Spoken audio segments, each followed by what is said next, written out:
हमारे साथ नए टॉपिक में है टाइप्स ऑफ प्रोपोर्शन। इससे पहले हमने प्रोपोर्शन डिस्कस किया कि प्रोपोर्शन हमारे साथ क्या होता है। प्रोपोर्शन हमारे साथ टू इक्वल रेशोज जब होते हैं ना, और इसको हम प्रोपोर्शन सिंबल पे एक दूसरे के साथ कनेक्ट करें तो इसको हम क्या कहलाते हैं, प्रोपोर्शन कहलाते हैं। अब हमारे साथ प्रोपोर्शन के दो किस्में हैं। एक को हम क्या कहलाते हैं, डायरेक्ट प्रोपोर्शन कहलाते हैं, और दूसरे को हम इनवर्स प्रोपोर्शन कहलाते हैं। डायरेक्ट प्रोपोर्शन आपके साथ वो प्रोपोर्शन होता है जिसमें एक क्वांटिटी की मकदार बढ़ जाती है तो दूसरी क्वांटिटी आपके साथ खुद ब खुद बढ़ जाती है। और इनवर्स प्रोपोर्शन में आपके साथ क्या होता है, अगर एक क्वांटिटी का मकदार ज़्यादा हो जाता है तो दूसरी क्वांटिटी की मकदार आपके साथ क्या होता है, ऑटोमेटिकली डिक्रीज होती है, घटता है। अब हम क्या करते हैं, डायरेक्ट प्रोपोर्शन पे डिस्कशन करते हैं और इसके बाद हम इनवर्स प्रोपोर्शन पर डिस्कशन करेंगे। पहले डायरेक्ट प्रोपोर्शन के समझाने की कोशिश करते हैं कि हमारे साथ डायरेक्ट प्रोपोर्शन क्या होता है। तो हमारे साथ फर्ज करें आपके साथ मैंने एक पेन ख़रीदा। एक पेन की कीमत क्या है, हमारे साथ one pen price is equal to RS10। ठीक है, हमारे साथ एक पेन की कीमत क्या है, 10 रुपया है। तो हमारे साथ 10 पेन की प्राइस कितनी होगी।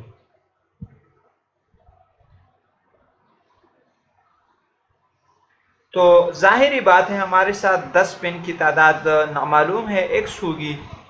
तो आप क्या करते हैं, हमारे साथ अगर एक पेन की कीमत हमारे साथ 10 रुपया है तो लाजिमी बात है कि 10 पेन की तादाद क्या होगी, ज़्यादा होगी। अब हम क्या करते हैं, प्रोपोर्शन के ज़रिए से हम इसको क्या करते हैं, मालूम करते हैं, इसकी मालूम करने की कोशिश करते हैं। तो हमारे साथ एक पेन की कीमत कितना है, 10 रुपया है। ठीक है, यहाँ पे आप प्रोपोर्शन का सिंबल लगा लेते हैं। अब हमारे साथ क्या है, 10 पेन की प्राइस कितना है, X है। 10 पेन की प्राइस कितना है, X है। तो यहाँ पे अब आते हैं, ये हमारे साथ मीन्स हैं और ये हमारे साथ क्या है, एक्सट्रीम्स है। अब एक्सट्रीम को एक्सट्रीम के साथ मल्टीप्लाई करें, 1 मल्टीप्लाइड बाय X, और मीन्स को मीन के साथ मल्टीप्लाई करें, 10 मल्टीप्लाइड बाय 10।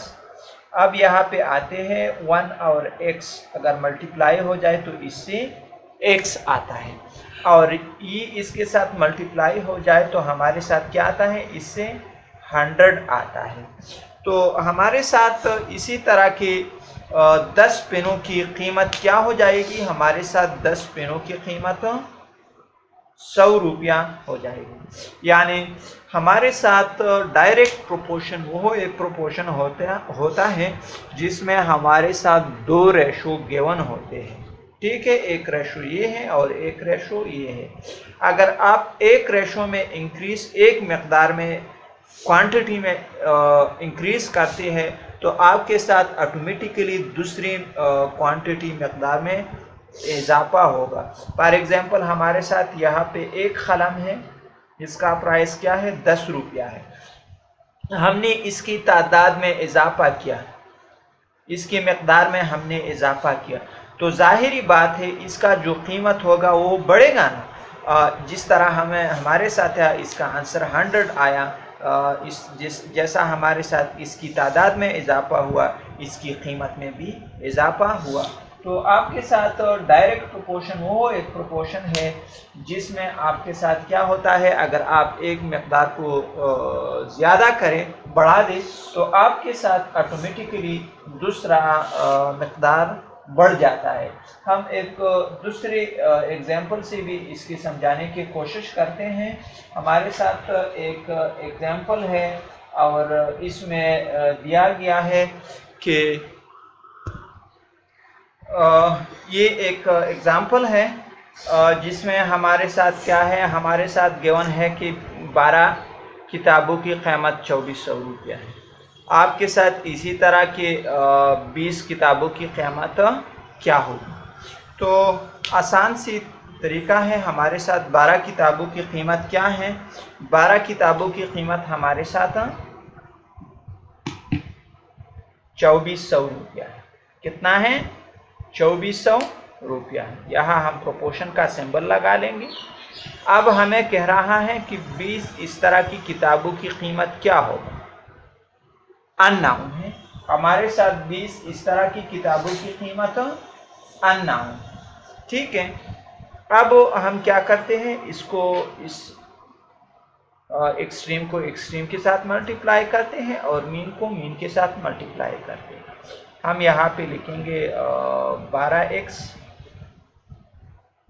इक्वल का निशान लगा देंगे और यहाँ पे लिखेंगे इनका मल्टीप्लिकेशन 24 मल्टीप्लाइड बाय 20।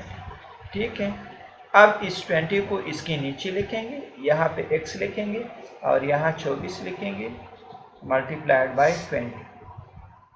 12 दूने 24, तो हमारे साथ 200 आया। ये 0 0 ऊपर चले जाएंगे। 200 को 20 के साथ मल्टीप्लाई करें तो आंसर क्या आता है? 0 0 0 0 0 2।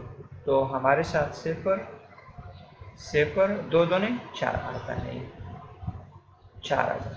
ठीक है, तो हमारे साथ 20 किताबों की कीमत क्या आएगी? 4000 आएगी।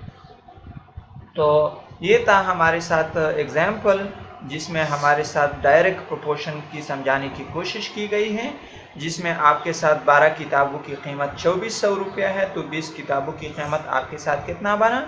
4000 बना। अगर आपके साथ एक मकदार बढ़ जाता है, हमारा से 12 से किताबों की मकदार क्या हुआ? बढ़ गया, 20 तक पहुंच गया। तो जाहिर बात है अगर आपके साथ वही किताबें जो 12 थी और अब इसकी तादाद 20 हुई तो इसकी आपके साथ जो कीमत है वो भी बढ़ेगा। तो आपके साथ डायरेक्ट प्रोपोर्शन एक ऐसा तरीक़ाकार होता है जिसमें आपके साथ अगर एक मकदार बढ़ जाता है तो दूसरा मकदार ऑटोमेटिकली बढ़ जाता है, और आपके साथ अगर एक मकदार घटता है तो दूसरा मकदार आपके साथ ऑटोमेटिकली घट जाता है। यानी अगर आपके साथ एक मकदार में डिक्रीज होती है तो दूसरी मकदार ऑटोमेटिकली आपके साथ डिक्रीज होती है। इस क्वेश्चन को एक दूसरे तरीके से भी करने की कोशिश करते हैं। इसको मिटाते हैं फिलहाल, और फॉर एग्जांपल हम यहाँ पे लिखते हैं नंबर ऑफ बुक्स लिखते हैं, यहाँ पे बुक्स, और यहाँ इसकी प्राइस लिखते हैं।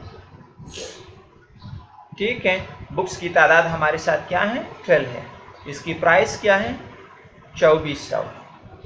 ठीक है, बुक्स की तादाद क्या है? 20 है, और हमारे साथ इसका कीमत क्या है? x है। अब हम एक आसान काम करते हैं। अब हम यहाँ पे लिखेंगे इक्वल का सिंबल लगा देंगे। इक्वल का सिंबल यहाँ पे लगाएंगे। यहाँ पे क्या लिखेंगे? 12 डिवाइडेड बाई 20 लिखेंगे। ठीक है, यहाँ पे क्या लिखेंगे? यहाँ पे 2400 लिखेंगे डिवाइडेड बाई x लिखेंगे। अब चूंकि हमें x की वैल्यू मालूम करना है तो इसको हम यहाँ से हटा देंगे। ठीक है, ये जो आपके साथ डिनोमिनेटर में लिखा गया है आप इसको यहाँ से क्या करें? इससे हटा दें और इसकी पोजीशन पर लेके आए, और इसके साथ आपके इसकी मल्टीप्लिकेशन में या इसकी डिवीजन में जो भी हिस्सा हो उससे इसको क्या करें? ख़त्म करें। तो हम इस x को यहाँ पे लेके आएंगे और इस 12 को यहाँ पे लेके आएंगे। तो यहाँ पे 2400 लिखेंगे, यहाँ पे 12 लिखेंगे। ठीक है, और ये हमारे साथ ये जो 20 था ये यहाँ पे मल्टीप्लाई करेंगे। 12 दूने 24, 200 आएगा। जाहिरी बात है पहले क्वेश्चन की तरह अब भी हमारे साथ x की कीमत क्या आएगी? 4000 आएगी। तो ये था हमारे साथ डायरेक्ट प्रोपोर्शन के सलूशन का एक तरीका